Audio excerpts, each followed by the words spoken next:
दोस्तों, हमारे इस अनंत ब्रह्मांड में, इस इनफाइनाइट यूनिवर्स में बहुत सारे रहस्य हैं और उनमें से बहुत सारे रहस्य के ऊपर हम बात कर चुके हैं। लेकिन आज की इस वीडियो में हम बात करेंगे डार्क मैटर के ऊपर। अब दोस्तों, डार्क मैटर के ऊपर हमने पहले से ही वीडियो बना रखी है कि आखिर डार्क मैटर होता क्या है, और जो डार्क मैटर हमें अपनी आंखों से नहीं दिखता और किसी को नहीं दिखता, आखिर वो डार्क मैटर को डिटेक्ट कैसे किया गया, आखिर ऐसे कैसे पता लगाया गया कि वो एक अननोन मैटर है। अगर आपने वो वीडियो नहीं देखी तो आप देख सकते हैं, या फिर अगर आपको डार्क मैटर के बारे में पता करना है तो आप पता कर सकते हैं कहीं से भी।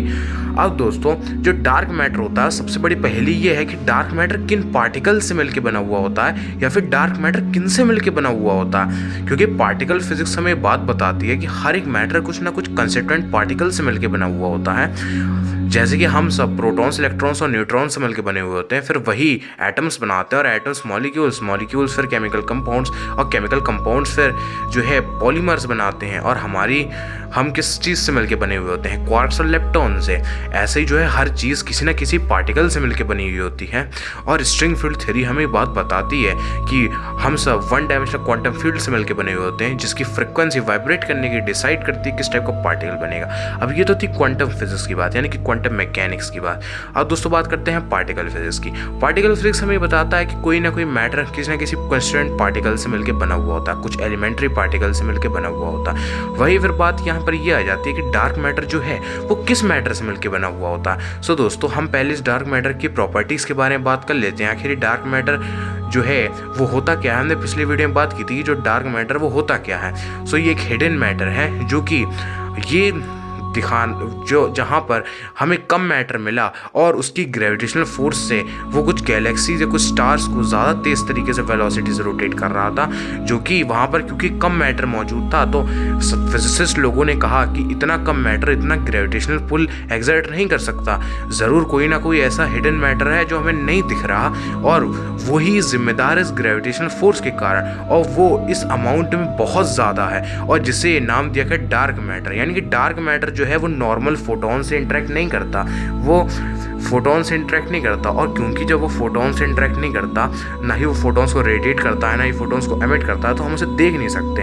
और वो जिस फोटोन से जो है इंटरेक्ट करता है वो है डार्क फोटोन, और वो फोटोन जो है डार्क फोटोन, क्योंकि फोटोन इलेक्ट्रोमैग्नेटिक फोर्स, विद्युत चुम्बकीय बल के लिए जिम्मेदार होता है, वैसे dark photon dark electromagnetic force के लिए जिम्मेदार होता है। यानी कि जो डार्क मैटर है उसकी एक अलग फोर्स होती है, और वो अलग फोटोन से, वो कह सकते हैं आप कि वो अलग फोटोन से इंटरेक्ट करता है, जिसे डार्क फोटोन कहते हैं, जो कि हमने पिछली बार अपनी वीडियो में बात की थी।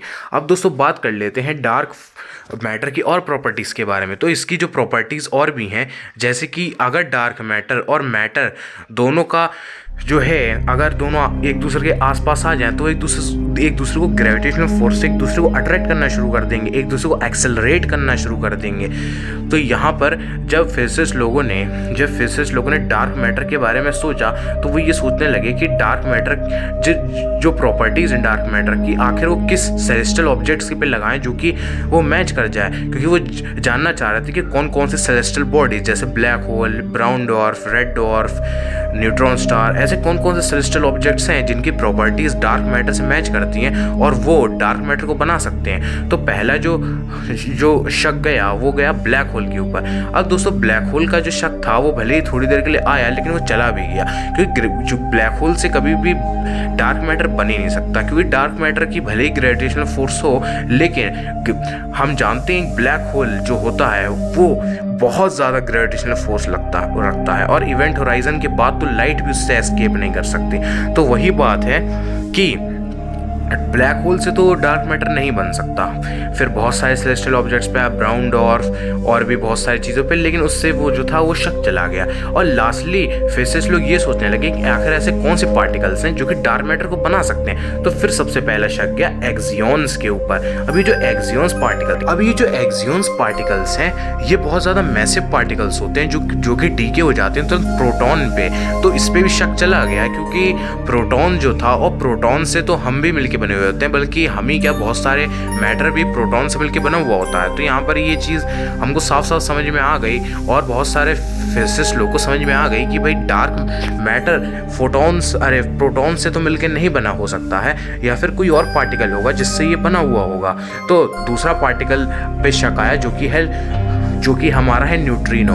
अब दोस्तों जो न्यूट्रिनो है वो लाइट की स्पीड से ट्रैवल करता है इस पूरे वैक्यूम में। अब अगर डीपली बात करें तो वैक्यूम में नहीं ट्रैवल करता लाइट की स्पीड से, क्योंकि लाइट की स्पीड से ट्रैवल करने के लिए वैक्यूम में किसी भी ऑब्जेक्ट को मासलेस होना पड़ेगा, और सिर्फ एक ही पार्टिकल है जो कि मासलेस है पूरी तरीके से, और वो है एक फोटोन। तो फोटोन के अलावा कोई भी लाइट की स्पीड से ब्रह्मांड में ट्रैवल नहीं कर सकता। यानी कि न्यूट्रिनो के पास भले ही मासलेस से थोड़ा मास है, यानी कि उसे हम मासलेस नहीं कह सकते, पर अप्रोक्सीमेट वैल्यू लेके हम उसे कह सकते हैं कि वो मासलेस है और स्पीड ऑफ लाइट से ट्रैवल करता है, लेकिन बहुत ही अप्रोक्स वैल्यू है। मतलब थोड़ा सा ही न्यूट्रिनो जो है वो फोटोन से कम तेज चलता है, लाइट के बराबर ही चलता है अप्रोक्स में। तो न्यूट्रिनो जो था उस पर शक गया, लेकिन बाद में फिजिसिस्ट लोगों ने सोचा कि न्यूट्रिनो तो लाइट की स्पीड के अप्रोक्स में बराबर चलता है, और डार्क मैटर तो इतना कभी स्पीड में चल ही नहीं सकता, और हमें कभी ऑब्जर्व भी नहीं हुआ। मतलब कि जो भले हमें उसे नहीं देख सकते थे, लेकिन हमें पता है कि डार्क मैटर गैलेक्सीज में है, और डार्क मैटर का बहुत अहम रोल है इस पूरे ब्रह्मांड में, क्योंकि वो जितने भी सेलेस्टियल ऑब्जेक्ट्स हैं वो उस गैलेक्सी के अंदर बांधे रखते हैं उसे अपनी ग्रेविटेशनल फोर्स के कारण, अपने ग्रेविटेशनल पुल के कारण पूरे स्टार्स को उस गैलेक्सी के अंदर बांधे रखते हैं। अब दोस्तों, अब जो फिजिसिस्ट लोगों को जब कुछ भी नहीं मिल रहा था तो उन्होंने सोचा कि ये एक नए हाइपोथेटिकल पार्टिकल्स इसके लिए उन्होंने सजेस्ट किए, और नए हाइपोथेटिकल पार्टिकल्स दिए जिसका नाम विम्प्स पड़ा, वीकली इंटरेक्टिंग मैसिव पार्टिकल्स। उन्होंने कहा कि ये पार्टिकल्स तो काफ़ी मासलेस होंगे, वीकली मासलेस, सॉरी दोस्तों, यहाँ पर जो है वीकली मासलेस नहीं, जो है यहाँ पर वो वीकली इंटरेक्टिंग पार्टिकल्स होंगे, लेकिन वो होंगे मैसिव, यानी कि वो मैसिव पार्टिकल्स होंगे और वो काफ़ी ज़्यादा मास होगा उनका, वो मासलेस नहीं होंगे, लेकिन वो चीज़ों से काफ़ी वीकली इंटरेक्ट कर रहे होंगे, जैसे फोटोन से और भी अदर पार्टिकल्स से। अब उन्होंने दोस्तों यहाँ पर एक काम किया, जो विम्स था उसे ये लोग, जो हमारे फिजिसिस्ट लोग थे, उसे ये डिटेक्ट करना चाहते थे। इसके डिटेक्शन के लिए उन्होंने जर्मेनियम की शीट ली। अब जर्मेनियम की शीट इसलिए ली क्योंकि जर्मेनियम के पास बहुत फ्री इलेक्ट्रॉन्स होते हैं, और उन्होंने इसे बहुत हद तक ठंडा कर दिया, इसे टेम्परेचर को घटा दिया। अब टेम्परेचर क्या होता है, हीट एनर्जी अमाउंट होता है, और हीट एनर्जी, अगर आप किसी भी ऑब्जेक्ट को गर्म कर रहे हो तो उसकी हीट एनर्जी दे रहे हो, और हीट एनर्जी देने के बाद टेम्परेचर बढ़ा रहे हो, जिससे क्या होता है, अंदर के एटॉमिक या मॉलिक्यूलर वाइब्रेशंस बढ़ जाती हैं, या फिर आप कह सकते हो average kinetic energy of atoms या average kinetic energy of molecules बढ़ जाती है। अब क्या हुआ, जब हमने जर्मेनियम शीट को बहुत ज़्यादा ठंडा कर दिया तो उससे क्या हुआ, हमने वहाँ टेम्परेचर डिटेक्टर लगा दिए। अब कोई भी पार्टिकल जब उस जर्मेनियम शीट से टकराएगा तो वो पार्टिकल उसके इंटरनल स्ट्रक्चर पे जाके, उसके एटॉमिक लेवल पे जाके उसकी एटॉमिक वाइब्रेशंस को इंक्रीज़ कर देगा, जिससे थोड़ा बहुत टेम्परेचर उसका बढ़ जाएगा, और टेम्परेचर डिटेक्टर उसका टेम्परेचर डिटेक्ट करके ये बता देगा कि वो जो पार्टिकल इससे टकराया है उसकी प्रॉपर्टीज़ क्या क्या हैं। और ऐसा भी हो सकता है कि जो उससे पार्टिकल टकराया है वो हमारी नॉलेज में हो और हम उसे डिस्कवर कर चुके हो, तो इस वजह से वहाँ एक कंप्यूटर प्रोग्राम लगा दिया गया जो कि लगातार जो भी आने वाले पार्टिकल्स हैं उनको, उनकी प्रॉपर्टीज़ को स्कैन कर रहा था, ताकि हमें पता चल जाए कि जो पार्टिकल से टकराया है वो कहीं हमारे नॉलेज में तो नहीं, और क्या हम उसे डिस्कवर कर चुके हैं। तो वहाँ पर एक कंप्यूटर प्रोग्राम भी लगाया गया।